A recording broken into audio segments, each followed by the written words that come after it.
Why, hello! Hello, everybody. It's Allergy actress Mary Beth Eversole here to do episode 2 of Allergy Recipes. And again, I'm doing this because I have allergies myself. I know how hard it is to cook for yourself sometimes. Really hard to go out there and find things that you can enjoy that are already made.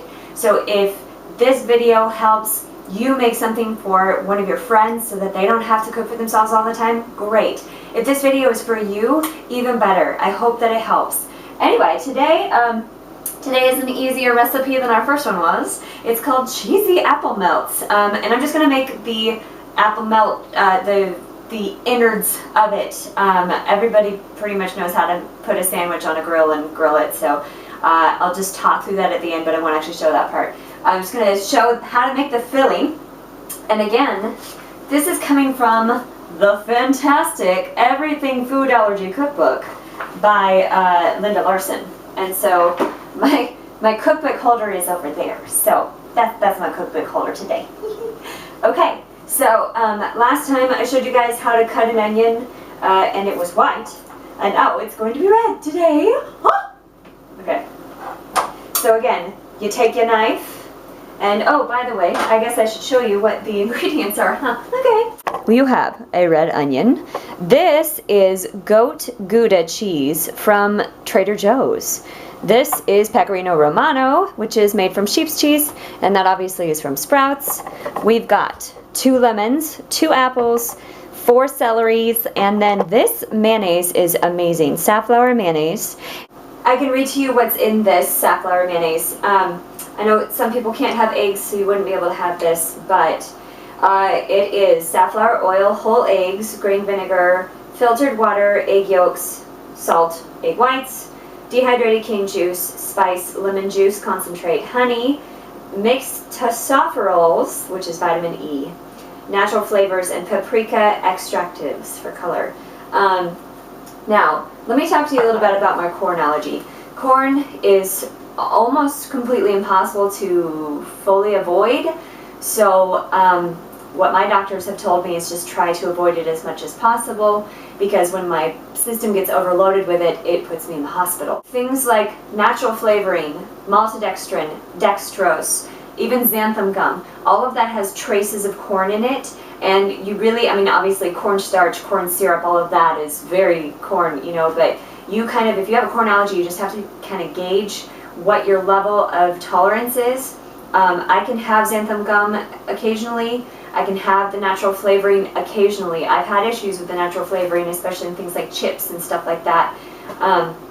When it comes from an organic company, that tends to help because it's non-GMO. When it's GMO, and that's when I tend to get a little messed over. And so my tolerance is I can have a little bit if it's made with a trace of corn. If it's actually cornstarch, corn syrup, stuff like that, I cannot have that.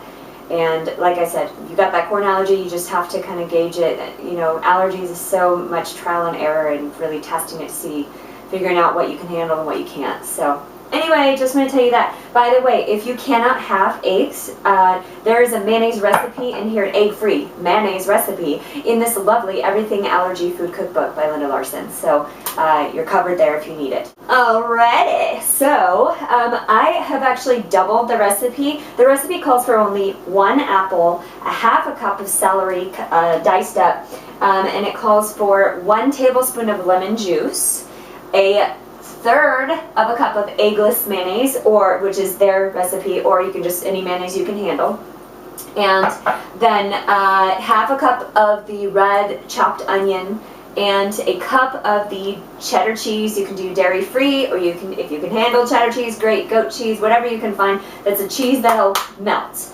And then you get your shredded, if you need the vegan or dairy-free Parm cheese, or if you can do Pecorino Romano or whatever, that's what it calls for.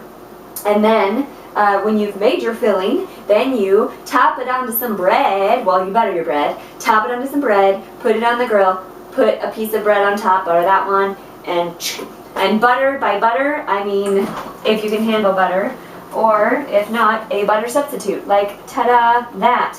This one is soy-free, so it's great for the people with soy issues also. that does have a trace of corn in it. I have been okay with it. So those of you with corn allergies, again, gauge how you go. Okay, so mine is doubled, my recipe. All those things I just read off, double it, and that's what I'm making today, okay? So we get our onion. So I'm going to be looking for an entire cup of onion. And the reason I'm doubling it is because, well, I love this recipe and my husband eats it too. And it lasts for quite a while. And you can eat it not only as a sandwich, you can eat it as a salad too. Like, it's so good. And oh my gosh, it travels well. It's like awesome. Okay. I'm just peeling my onion back. This is a nice medium-sized onion, red onion. They can get kind of giant, so I usually find that I don't use it all if I get the big ones. Dropping that in my sink. Okay, again, I cut the bottom so that it's a little bit more level. Put that to the side. And last time y'all couldn't really see me do this, so this is what it looks like from the front. Okay, you go slicey dicey. And I've got my claw hand so that I don't injure myself. And then you go like this. And in this one, I like to make a little bit thinner with the size of the onion. So I'm slicing it thin. And then you go the other direction. So then we'll do that. Okay, here we go. Slice it dicey. And there we go. Get that off. Oh, careful. Alright, this is the last part of it. Okay, that's all I can use. Okay, sometimes I probably could use more of the onion, but I get a little terrified of cutting myself. So if anyone out there has any suggestions for how to cut an onion better and not cut yourself, please comment. Okay. Oh my god. You guys. Here comes the crying again. I just can't help it. Ah. Okay. No, seriously, look at this. Okay. So, woo! That is a poignant onion. Wow. Okay. Let's put that in there. And then let's move it far, far away from me. Whew. Okay. Bowl's going over there. Okay.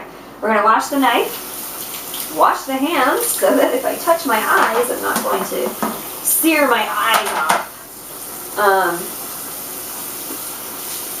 The next thing you want to do is, you're basically just cutting these up and then mixing it all together. So the next thing I do is the celery.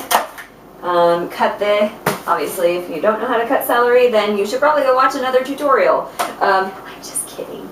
I'll show you how to do it. So you cut off the ends, and if it came, I bought it from Trader Joe's, so they had the nice little tops already cut off, but you can cut off the tops. So you can actually use the tops for other cooking. You can use juice. Woo! Anyway, okay. So now you're just going to slice. Actually, I want these to be smaller, so I'm going to slice lengthwise, and then I'm going to slice and dice, because I like my celery to be smaller. I actually registered with a slight allergy to celery the last time I got tested, and I don't notice much of an issue, except sometimes I might have like an upset tummy if I eat too much celery. So I usually, in fact, this is probably too much celery for me to put in. I might just take one of those stalks away. But if you're not allergic to celery, use 4 if you're doubling the recipe. If you are not doubling the recipe, just use 2 stalks is usually enough to fill up half a cup. And if you are allergic to celery more than I am, don't use celery. One time I did this recipe and I tried fennel. It's not a good idea. It's not, doesn't taste good in this recipe, because fennel kind of tastes like black licorice to me, and yeah, that kind of ruined it. So anyway, that's all. So you get the celery diced up like this, and again, I'm slicing it lengthwise because I like the smaller chunks of celery. We're getting close to it being about the amount of celery that I want in there. So having too much fun with this show, you guys. Okay, I'm gonna put this over here in the bowl where it's over here because the onion is overbearing. Okay.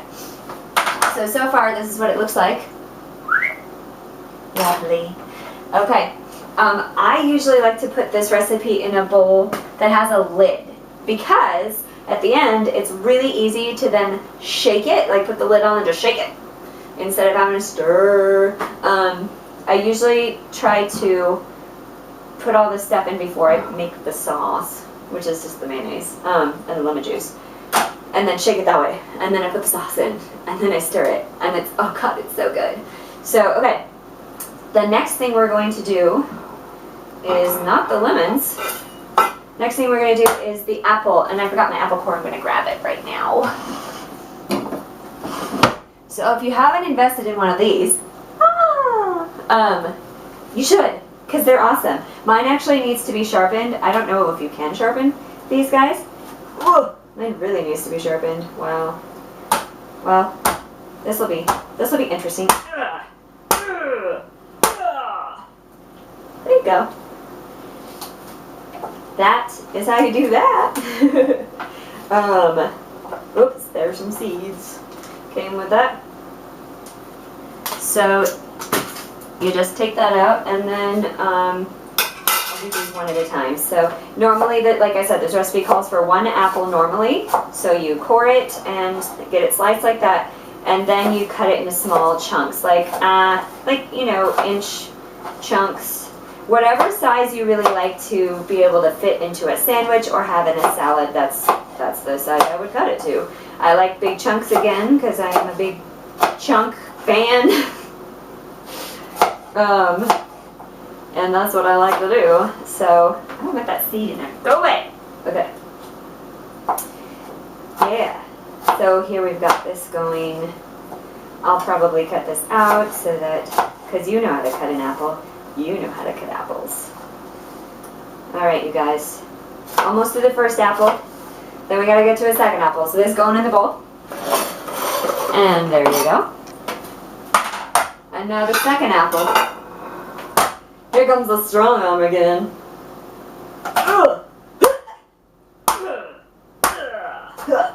You shouldn't have to do that with these apple cores. They should go pretty easy. But this one I've had for a while.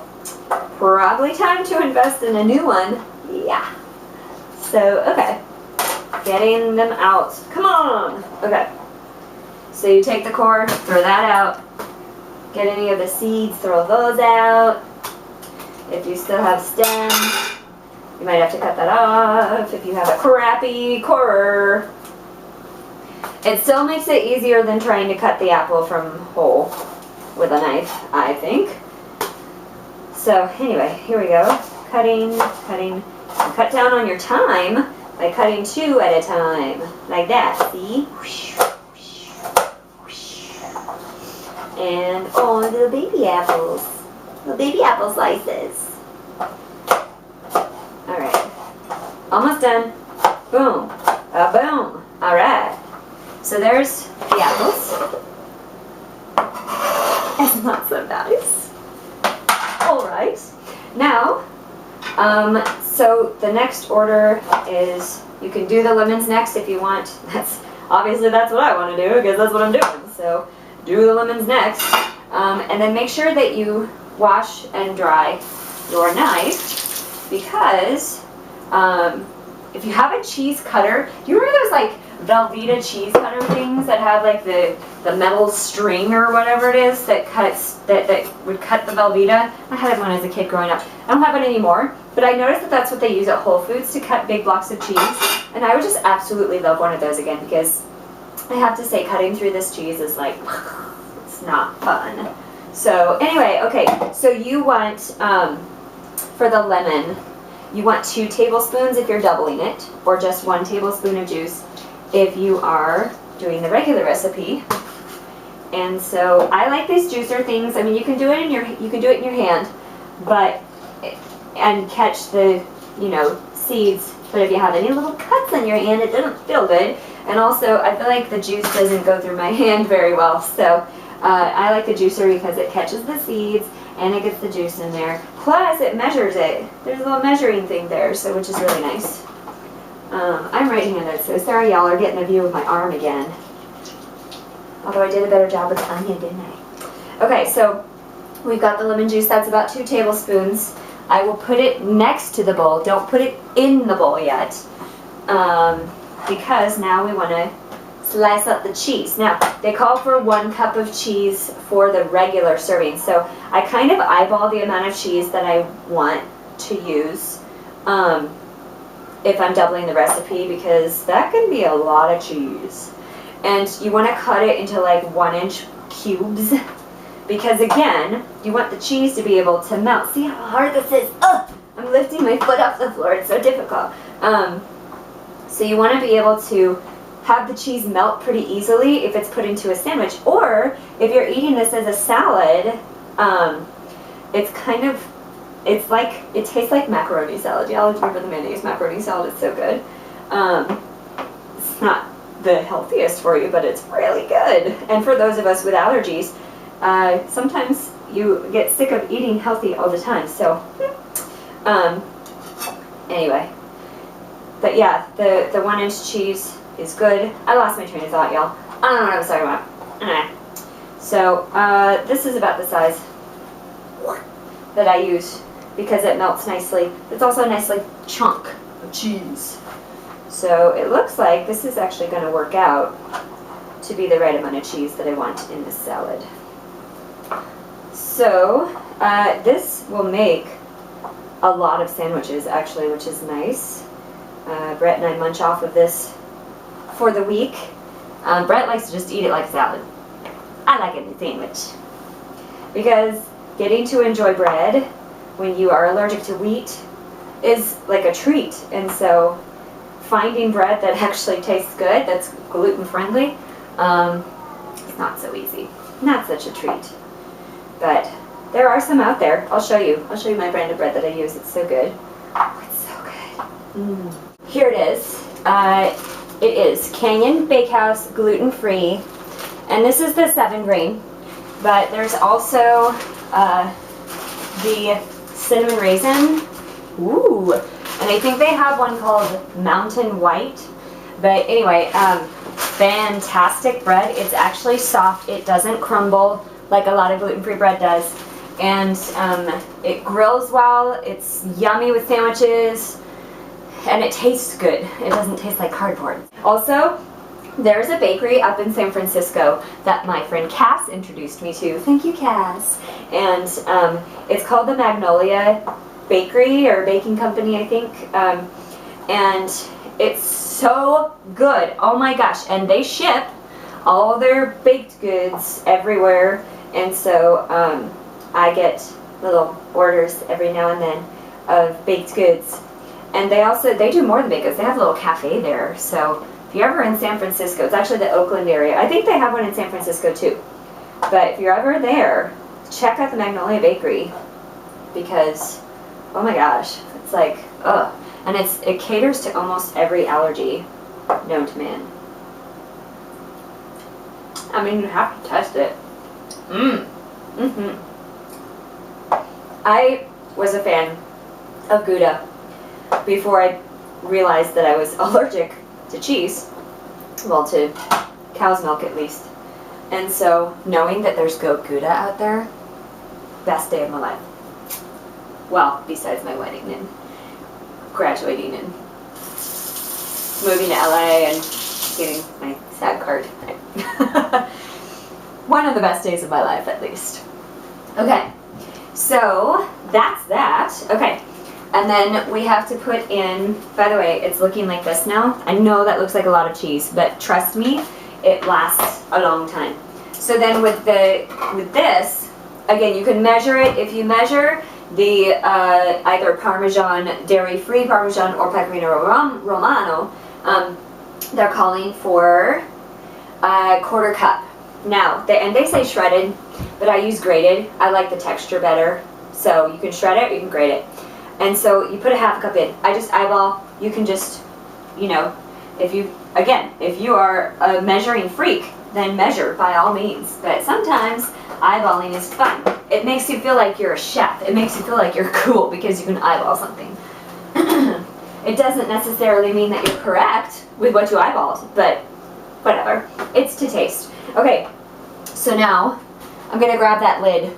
I've grabbed my lid. I'm gonna put it on the bowl, and I'm gonna shake all this stuff. I haven't put in the mayonnaise. I have not put in the lemon juice.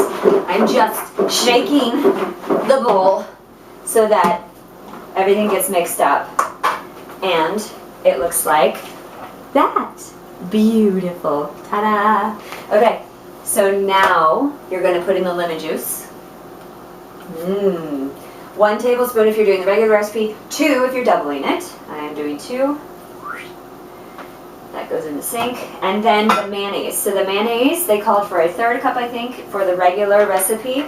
And so we'll do 2/3 of the mayonnaise. And again, I kind of just eyeball this because I don't want to dirty up another dish. So that looks like 1/3 cup. And there we go. So now we stir. And if it looks like it's not enough, then we'll add a little bit extra. But this looks like it's going to be plenty. And then if you want to, you add salt and pepper to taste. I like garlic salt, so I put a little kick of garlic salt in there, and I love black pepper, so I put black pepper in, but you don't have to. However, any good chef would be like, what? You're not seasoning? But, you know, if you can't have salt, then, you know. So, where is my garlic salt? Here it is, and here's my pepper. Go Broncos! Okay. Yes, I'm a Broncos fan. Yes, I originally lived in Kansas City, but I lived in Colorado my entire adult life until moving to Los Angeles, so I am a Broncos fan. Anyway. Okay, and then for some reason my garlic salt gets all stuck together. I don't know why. Whoa. Okay, that's enough garlic salt. And now we stir it up. And I'll show you what the finished product looks like, you guys. It's amazing. It's so amazing and so tasty, and I just love it. All right. There you go, cheesy apple melt. Again, if you want to eat it like a salad, eat it like a salad. If you want to make a sandwich, find some gluten-free or allergy-friendly bread, or make it. Put it on the grill with your butter or dairy-free alternative to butter. Put this in the middle of this 2 pieces of bread, grill it, and voila, so tasty. This is Mary Beth Eversole, allergy actress, signing off for now. I will see you all next time. Mwah.